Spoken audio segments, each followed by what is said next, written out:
안녕하세요. 정유국 목사입니다.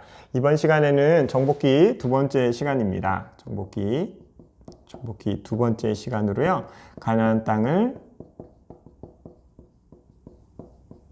취하라 라는 내용을 좀 이제 살펴보려고 합니다. 지난주에 나누어 보았던 것처럼요. 이스라엘 백성들이 이제 여기에서 요단강을 이렇게 건넙니다. 그리고 지난주에 나누었던 것처럼 할례를 하거든요. 그런데 이 취하는 사건에서요, 가장 먼저 나오는 내용, 그러니까 5장 13절에서부터 나오는 내용 중에 가장 재미있는 장면이 사실 오늘 나누는 내용인데, 여호와의 군대 장관이 나타납니다. 여호와의 군대 장관. 여호와의 군대 장관이 이 여호수아와 이스라엘 백성들 앞에 딱 나타나는 거예요. 근데 이게 참 재미있는 장면이에요. 그냥 대화 내용을 보면요, 이 여호수아가 너는 누구 편이냐 이렇게 물어거든요. 근데 여호와의 군대 장관이 뭐라고 대답하냐면 나는 여호와 편이다 이렇게 대답해요. 그랬더니 여호수아가 신발을 벗고 이제 여호와의 군대 장관을 접견을 하는 장면인 것이죠. 그런데 우리가 이거를요, 그냥 하나님이 이스라엘 백성들과 함께하고 있다라는 증표로 여호와의 군대 장관을 보내주셨구나 라는 대목으로 이해해서는 안 됩니다. 그런 대목이 아니거든요. 사실 이게 무슨 대목이냐면요, 여호와의 군대 장관과 여호수아의 대화 제목을 보면 아까도 얘기했지만 딱 나타나니까 여호수아가 너 누구야? 넌 어디로부터 왔어? 누구 편이야? 이렇게 얘기하거든요.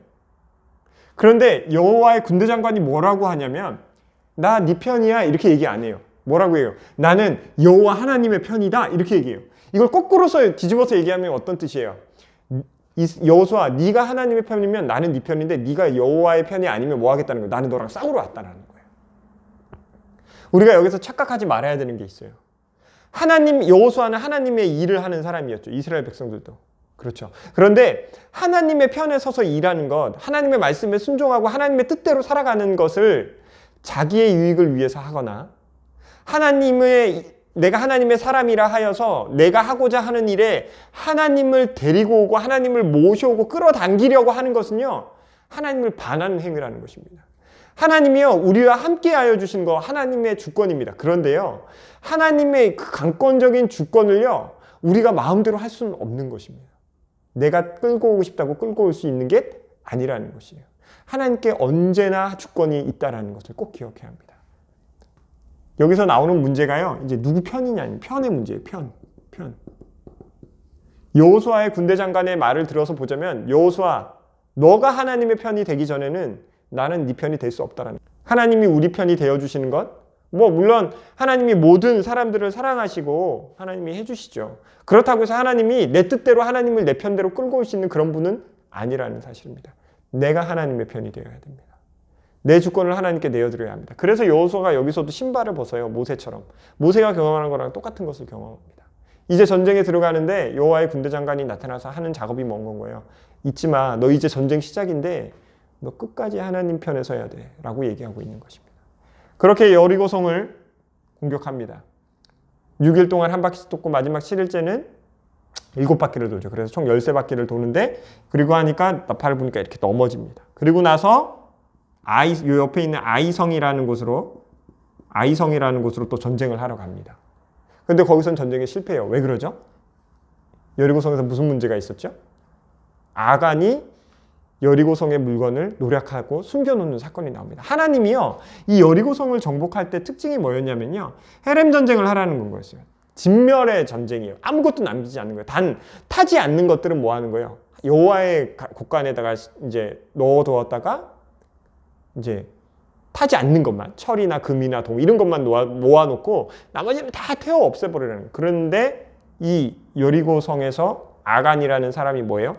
은을 훔치고 외투도 훔치고 해서 자기 장막 밑에다 숨겨놔요. 그것 때문에요, 아이성 전쟁에서 실패합니다. 아이성이 작기도 했어요. 이스라엘 백성들이 요 아이성 전투하고요, 그 다음에 요 아이성 전투를 아간의 범죄로 인하여서 이렇게 실패한 것을 깨닫고 난 다음에 이스라엘 백성들이 아이성을 다시 정복하거든요. 결국에는 정복해요. 그런데 요 아이성 정복과 그 다음에 나오는 장면이 뭐냐면요, 기브온 거민이 여호수아와 언약을 맺자고 오는 것인데, 거기서 또 여호수아가 기브온 거민과 화친을 맺을 때 속아요. 왜냐하면 기브온 거민이 이 가나안 땅에 사는 거민이거든요. 근데 기브온 사람들이 뭐라면 우리 멀리에서 왔어. 우리 멀리에서 와서 가나안 사람 아니니까 우리랑 화친 맺자 하는데 그거를요 화친을 그냥 맺어버려요. 여호수아가. 이 아이성 전투하고요 기브온 사람들과 이렇게 화친을 맺는 장면에서 여호수아가 동일하게 실수하는 장면이 있는데 그게 뭐냐면요 여호와께 묻지를 않아요. 묻지를 않아요. 묻지도 않고 따지지도 않고 계약한 거예요. 아이성이 너무 작으니까요 우리가 조금만 올라가도 정복할 수 있다 얘기한 거예요. 왜요? 여리고성 전투에서 너무 쉽게 이겼거든요. 기고만장한 거예요. 여호와를 잊어버린 거예요. 순식간에. 그리고 뭐 하는 거예요? 여호와께 묻지 않고 아이성 전투 갔다가 패배하고 아이성 전투 패배 이후에 물었더니 아간의 범죄 사실을 깨닫게 되는 거죠. 발견하게 되는 거죠. 그랬으면 기브온 사람들이 왔을 때도 뭐 했어야 돼요? 여호와께 물었어야 돼요. 제사장들을 불러다가든 어떻게 하나님께도 여호수아가 직접 나가서든 하나님 기브온 사람들과 화친하고 이 사람들 멀리서 왔다는데요. 뭐 한 거예요? 묻지 않았어요. 그냥 이 사람들이 보여주는 증거물만 보고 낡은 옷과 신발만 보고요. 곰팡이 핀 그 음식만 보고요. 뭐 한 거예요? 믿어버린 거예요. 근데 알고 봤더니 뭐예요? 기브온 사람들이 가나안 땅에 살던 사람이에요. 그래서 어떻게 해요? 너희들이 여호와의 전에 물깃고 나무 패는 종이 되게 할 것이라 얘기하죠. 근데 여호수아가요 이 장면에서 여호와께 묻지 않은 것은 정말 큰 실수였어요. 그럼에도 불구하고요 여호수아가 이 기브온 사람들과 언약한 것에 대한 내용을 보면요 여호수아가 참 하나님의 사람이라는 것을 저는 느낄 수 있는 것 같습니다. 뭐에서 우리가 좀 이 깨달음이 있어야 되냐면 이 기브온 사람들한테 무슨 명령을 내리냐면 너희 이스라엘 백성들은요 장로들은 저들을 우리로의 노예로 삼자 하거든요. 근데 여호수아는 뭐라고 얘기하냐면 너희가 여호와를 위하여 물깃고 나무 깃는 자가 된다는 거. 어떻게 보면요 굉장히 큰 축복을 받는 것이죠. 실제로요 이 기브온 사람들이요 나중에 통일왕국이 지나고 분열왕국이 지나고 포로기에 70년 끌려갔다가 돌아와서도요 그 일을 하던 사람들이 이 기브온 사람들이에요. 의리의 사람들이죠. 생명의 소중함을 알았던 사람들이죠. 그래서 그럼 그 전에 여호수아도요 하나님의 사람으로서 본인이 언약한 것을요 쉽게 어기지 않아요. 니네가 거짓말했으니까 이 계약은 무효야. 우린 너희 죽일 거야. 이렇게 할 수도 있죠. 근데 그렇게 하지 않아요. 왜? 내가 여호와의 사람이니까 내가 실수한 것에 있어서 본인이 책임지는 거예요. 그리고 심지어는 이 기브온 사람들은 뭐예요? 여호와의 성전에서 여호와의 전에서 여호와를 위해서 제사를 위해서 물 깃고 나무 패는 일을 장작을 패우는 일을 이들에게 맡긴다라는 것입니다. 참 이 전반부에서 나오는 이 대목이요 사실 저는 굉장히 인사이트가 깊고 또 제 신앙을 한번 되돌아보는 기간이 되었던 것 같습니다. 내가 하나님의 사람으로서 내가 실수로 했던 것이라 할지라도 나는 과연 그걸 책임지고 있는가? 아니면 이 세상의 법이 그렇게 실수했을 때는 책임지지 않아도 얘기하니까 그럼 나는 안 해도 되겠네 이렇게 하나 이렇게 생각하고 살고 있지 않은지 한번 좀 되돌아보게 되는 것 같습니다. 우리는 하나님의 사람입니다. 앞에서도 얘기했지만 지난 시간에도 얘기했지만 우리는 거룩함을 지켜야 됩니다. 어떻게 지켜야 될까요? 때로는 내가 손해보아야 하는 것들, 내가 잘못한 것들에 있어서는 끝까지 책임지는 모습으로 우리가 그 거룩한 모습을 세상 사람들에게 보여주어야 할 것 같습니다. 이 여리고와 아이와 기브온 사람들과의 이야기가요 사실 이 취하는 내용 중에서는 제일 중요한 내용인 것 같고요. 그 다음에는 이제 이 가나안 땅의 남쪽 지역은 이제 기브온 사람들이랑 화친했다는 소식을요 이 남쪽 지역의 왕들이 이야기를 들어요. 그래서 뭐예요? 기브온을 공격하러 와요. 그랬더니 기브온이 뭐예요? 야 여호수아 우리 도와줘. 그래서 여호수아가 내려가서 남쪽 지역을 다 정복해버립니다. 그리고 그 이야기를 북쪽 지방의 왕들이 또 공격해서 내려오는 거예요. 그래서 여호수아가 거기도 마저 밀어버려요. 이렇게 해서 땅을 따먹는 이야기는요 땅을 취하는 이야기는요 사실 이렇게 하고 끝나요.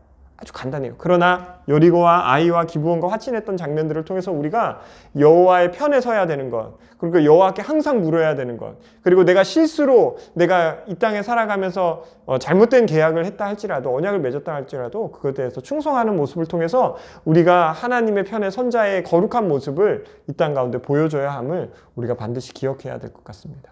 이 땅을 취하는 장면 사실 어떻게 디테일하게 들어가면요, 이스라엘 백성들이 또 피 흘리고 전쟁하는 모습이기도 하지만, 사실 저번에도 얘기했지만 이 정복기의 이야기는 이스라엘 백성의 싸움이라기보단 여호와 하나님의 전쟁, 여호와 하나님의 전쟁 방식과 승리의 비결을 가르쳐주고 있다는 것도 꼭 기억하시면서, 우리가 여호와 하나님 편에 서고 또 여호와께 물으며 나아가는 삶을 살며, 또 끝까지 여호와의 언약, 또 내가 한 말에, 내가 하나님의 사람이기 때문에 내가 한 말에 신실한 모습을 보여줌으로 우리가 이 땅에 살아가면서 받게 되는 전쟁들, 감당해야 되는 전쟁들을 우리가 잘 감당해야 되는 그런 신앙인이 되었으면 좋겠습니다. 제가 오늘 준비한 건 여기까지고요. 다음 시간 가나안 땅을 나누는 이야기로 찾아뵙도록 하겠습니다. 감사합니다. 샬롬.